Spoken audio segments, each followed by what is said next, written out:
ನಮಸ್ಕಾರ ಸ್ನೇಹಿತರೆ. ಶಾಂಬಾಲ ಸಾವಿರಾರು ವರ್ಷಗಳಿಂದ ಹುಡುಕುತ್ತಿರುವ ಏಕೈಕ ನಗರ, ಭೂಮಿಯಲ್ಲಿ ಅಡಗಿರುವ ದೇವರ ನಗರ.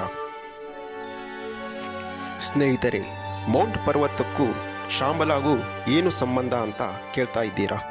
ಸಂಬಂಧ ಇದೆ. ಈ ಒಂದು ವಿಚಾರ ನಿಮಗೆ ಗೊತ್ತಿರಲಿ. 2001ನೇ ಇಸ್ವಿಯಿಂದಲೇ ಚೀನಾ ದೇಶ ಮೌಂಟ್ ಕೈಲಾಸ್ ಪರ್ವತವನ್ನು ಹತ್ತುವುದನ್ನು ಸಂಪೂರ್ಣವಾಗಿ ನಿಷೇಧ ಮಾಡಿದ್ದಾರೆ. ವಿಷ್ಣುವಿನ ಮತ್ತೊಂದು ಅವತಾರವಾದ ಕಲ್ಕಿ ನೋಡಿಕೊಳ್ಳುತ್ತಿರುವ ನಗರ ಇದು.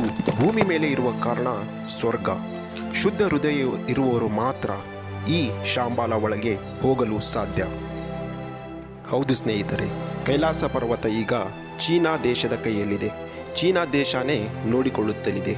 ಕೈಲಾಸ ಪರ್ವತ ನಮ್ಮದೇ ಆದರೂ ಕೂಡ ಈಗ ಭಾರತ ದೇಶಕ್ಕೆ ಸಂಬಂಧಪಟ್ಟಿದ್ದಲ್ಲ, ಸಂಪೂರ್ಣವಾಗಿ ಚೀನಾ ದೇಶಕ್ಕೆ ಸಂಬಂಧಪಟ್ಟಿದ್ದು. ಈ ವಿಷಯದ ಬಗ್ಗೆ ಸಾಕಷ್ಟು ಜನರಿಗೆ ಗೊತ್ತೇ ಇಲ್ಲ. ಬರೋಬ್ಬರಿ 24 ವರ್ಷ ಆಯಿತು. ಒಂದು ವೇಳೆ ಹತ್ತೋಕೆ ಪ್ರಯತ್ನ ಪಟ್ಟರೆ ಡಮಾರ್. ಒಂದು ಜೈಲಿಗೆ ಹಾಕ್ತಾರೆ, ಇಲ್ಲ ಶೂಟ್ ಮಾಡಿ ಬಿಸಾಕ್ತಾರೆ.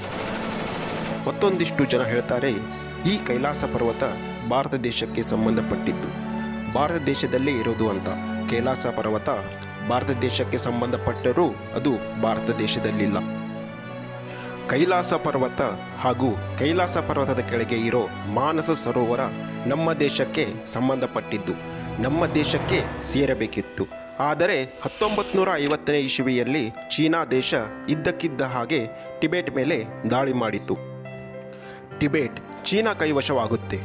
ಟಿಬೆಟ್ ಅಷ್ಟೇ ಅಲ್ಲ, ಮೌಂಟ್ ಕೈಲಾಸ ಪರ್ವತ ಹಾಗೂ ಮಾನಸ ಸರೋವರ ಎರಡೂ ಕೂಡ ಚೀನಾ ದೇಶಕ್ಕೆ ಸೇರ್ಪಡೆಯಾಗಿ ಬಿಡುತ್ತೆ.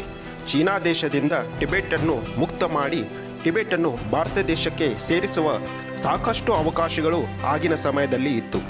ಆಗಿನ ಸಮಯದಲ್ಲಿ ನಮ್ಮ ಭಾರತ ದೇಶದ ಸರ್ಕಾರ ಯಾವುದಕ್ಕೂ ತಲೆ ಕೆಡಿಸಿಕೊಳ್ಳಲಿಲ್ಲ. ಕೈಲಾಸ ಪರ್ವತ ಹಾಗೂ ಮಾನಸ ಸರೋವರ ನದಿ ಎರಡೂ ಕೈತಪ್ಪಿ ಹೋಗುತ್ತೆ. ಒಂದು ವೇಳೆ ಒಳ್ಳೆ ನಿರ್ಧಾರ ಮಾಡಿದ್ದಿದ್ರೆ ಕೈಲಾಸ ಪರ್ವತ ಹಾಗೂ ಮಾನಸ ಸರೋವರ ನಮ್ಮ ಭಾರತ ದೇಶಕ್ಕೆ ಸೇರುತ್ತಾ ಇತ್ತು ಮತ್ತು ಭಾರತ ದೇಶದ ಗಡಿಭಾಗ ಚೀನಾ ದೇಶಕ್ಕಿಂತ ಪ್ರಬಲವಾಗುತ್ತಿತ್ತು. ಸ್ನೇಹಿತರೆ, ಕೈಲಾಸ ಪರ್ವತ ಸಮುದ್ರ ಮಟ್ಟದಿಂದ 6638 ಮೀಟರ್ಗಳಷ್ಟು ಎತ್ತರವಿದೆ. ಪ್ರಪಂಚದಲ್ಲೇ ಇದೊಂದು ಪರ್ವತ ಪಿರಾಮಿಡ್ ಶೇಪ್ನಲ್ಲಿ ಇರೋದು. ಪ್ರಪಂಚದಲ್ಲಿ ಇರುವ ಯಾವ ಪರ್ವತನೂ ಕೂಡ ಕರೆಕ್ಟಾಗಿ ಪಿರಾಮಿಡ್ ಶೇಪ್ನಲ್ಲಿ ಇಲ್ಲವೇ ಇಲ್ಲ. ಪ್ರತಿದಿನ ಸೂರ್ಯೋದಯ ಸಮಯದಲ್ಲಿ ಮೌಂಟ್ ಕೈಲಾಸ ಪರ್ವತದಿಂದ ಓಂ ಎಂಬ ಶಬ್ದ ಕೇಳಿಬರುತ್ತೆ. ಹೌದು ಸ್ನೇಹಿತರೆ, ಪ್ರತಿದಿನ ವರ್ಷದ 365 ದಿನಗಳು ಕೂಡ ಬೆಳಿಗ್ಗೆ ಮೌಂಟ್ ಕೈಲಾಸದಿಂದ ಓಂ ಹೇಳಿದ ಹಾಗೆ ಶಬ್ದ ಕೇಳಿಬರುತ್ತದೆ. ವಿಜ್ಞಾನಿಗಳು ಇದಕ್ಕೂ ಏನು ಕಾರಣ ಕೊಡ್ತಾರೆ ಅಂದರೆ, ಮೌಂಟ್ ಕೈಲಾಸ ಪರ್ವತದಲ್ಲಿ ಬೀಸುವ ಗಾಳಿ ಮೌಂಟ್ ಕೈಲಾಸಕ್ಕೆ ಬಡಿದು ಓಂ ಶಬ್ದ ಎಂಬ ಸೃಷ್ಟಿಸುತ್ತೆ ಎಂದು ವಿಜ್ಞಾನಿಗಳು ಹೇಳುತ್ತಾರೆ.